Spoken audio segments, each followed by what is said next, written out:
And we should mention a point here as well. Another relevant point is that we see, unfortunately, many people, when they call other people to Islam, we see it happening all around us.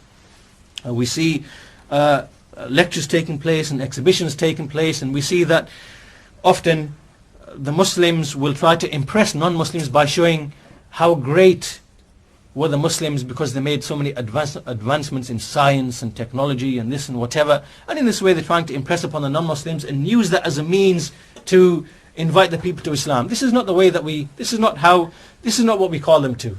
This is not what the messengers call the people to.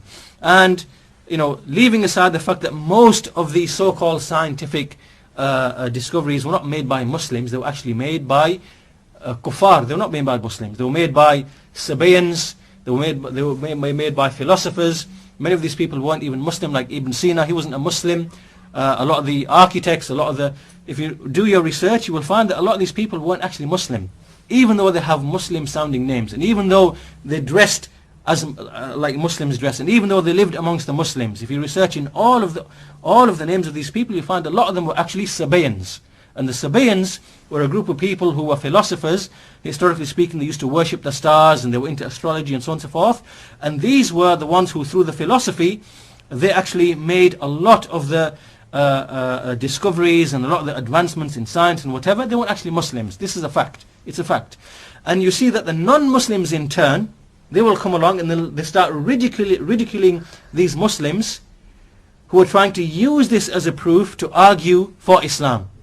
And they're being ridiculed because they haven't got the facts right, they haven't got the history right, and they're trying to use these names and these people, a lot of them who actually weren't Muslim. There were some Arabs, a small number of Arabs who did have a role, but most of them weren't actually Muslim. They weren't Arabs either. So, see, this shows that when you don't follow the way of the prophets in calling to Allah and inviting people to the deen of Allah, it shows that you're going to make mistakes and you're going to open up doors for the people to attack Islam. And likewise, the type of Islam that you're going to be calling people to is not the type of Islam that's going to give them a firm rooting. You will see, and we know this from experience, that whenever you give this wishy-washy type of invitation to Islam, the kind of Muslims you produce are those who after a few years they'll fizzle out. They'll have a very, very wishy-washy, very liberal type of approach towards Islam, because the Tawheed and the Iman hasn't really rooted into them. And this is a danger that many, unfortunately, Muslims they fall into, and they don't call to this Tawheed in the manner that the prophets call to, in the manner that we see in the Quran, the argument in the Quran, and in the manner that the scholars used to call to. This is a very, very big danger, and we see it happening all around us, and we need to be careful about this. So we see here an example here, the hadith of Mu'adh, a very well-known, famous, important hadith to do with da'wah, that he sent them to the Jews and Christians, and he said, let the first thing be that you invite them to, أَن يُوَحِّدُوا اللَّهَ ta'ala, that you inform them that they single out Allah, meaning what? In worship. Not that He's a creator, because the Jews and Christians already accept that He's a creator. It means that they accept that only Allah has a right to be worshipped. So we need to be aware of this, and we need to be aware that there are many, many people, many individuals, many organizations, many groups involved in the call to Islam, but their call to Islam is not based upon the methodology of the prophets and the messengers, and they make mistakes. So we have to be aware of this, and we shouldn't just think that just because someone is out there, spending all of his time, effort, money, and he's calling people to Islam, that his call is necessarily upon the right methodology. In fact, while we're on this topic, I'll quickly give another example of another individual who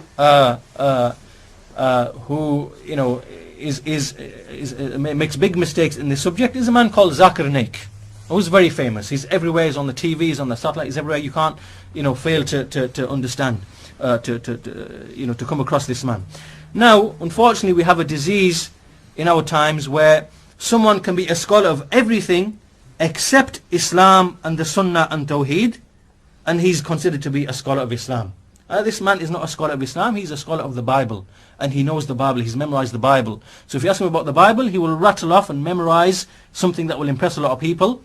But when it comes to Islam and Tawheed and the Sunnah this man is very, very ignorant.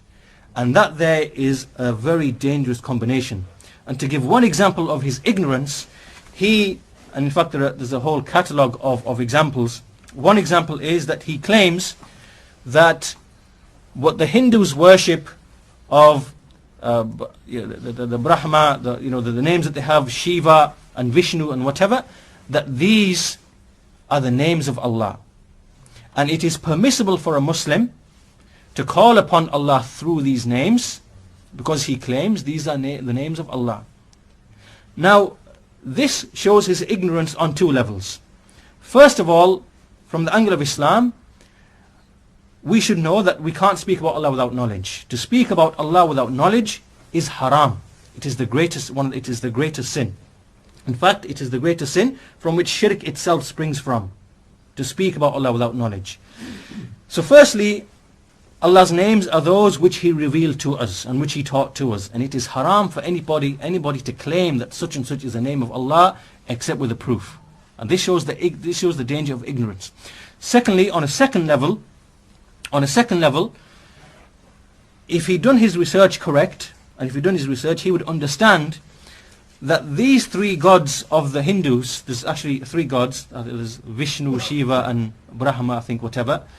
You will find that in all of the religions of the various civilizations, like the Greeks, and you had the Chaldeans, who were the people of Nimrod, the one who Ibrahim argued with, and you had the Egyptians, that there was a certain type of shirk that happened in those places.